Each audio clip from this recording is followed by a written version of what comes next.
Hi, everyone. My name's Michelle Vineker. If you don't know me already, I'm an autistic blogger of my own blog series, The World of Autism.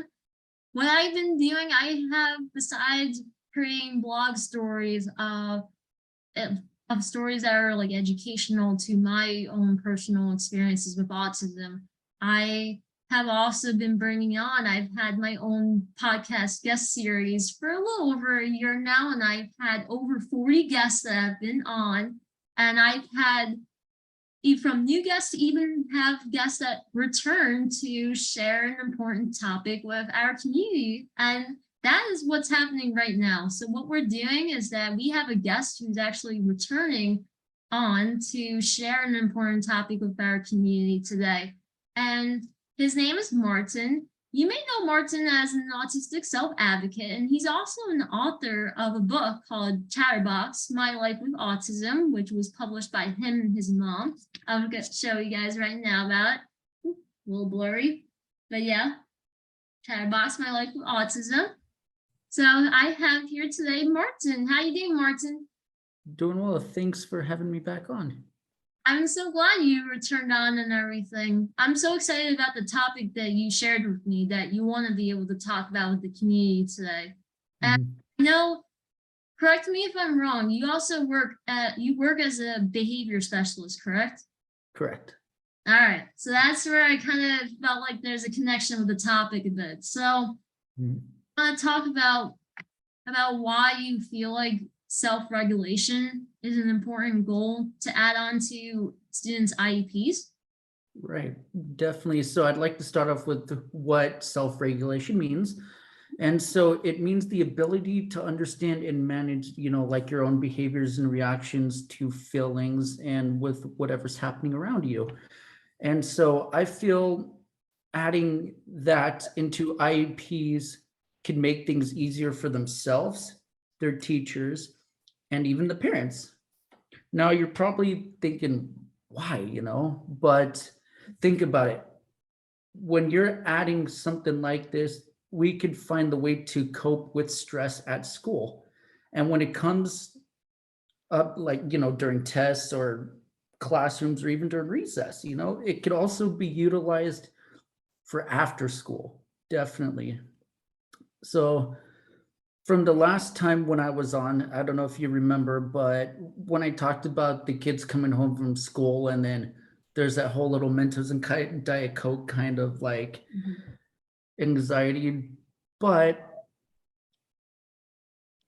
if we figure out ways to you bring self-regulation into it, then it can make things so much easier. And then we'd figure out ways to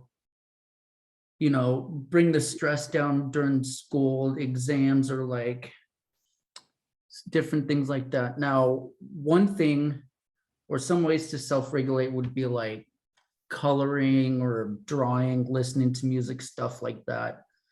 And maybe even hanging out in the library, just like having your headphones on, listening to the music in a quiet space, or just relaxing in general because there's not a whole lot of talking. And some of the ways that I've actually self-regulated in school was whether going to the school gym or whatever there was, lifting weights. I actually also, if there's an extended break, I would color mandalas because it helped block my mind from all the stress, and then I'd be focused on all the coloring, and actually really helped.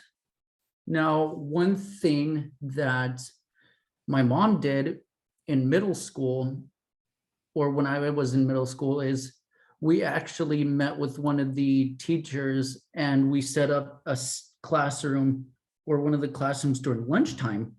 And it would be for a place to gather, play games or relax to get rid of the stress from the day. And it's actually happening still to this day in that same classroom. And so I just feel like something like that could really, really be beneficial. And it could also bring down the stress when they get home as well.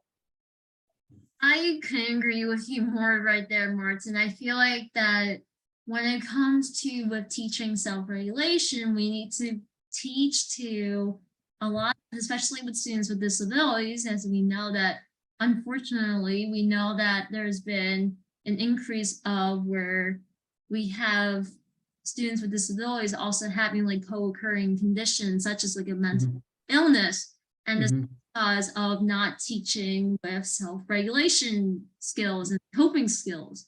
So Right. I can agree with you more right there about that.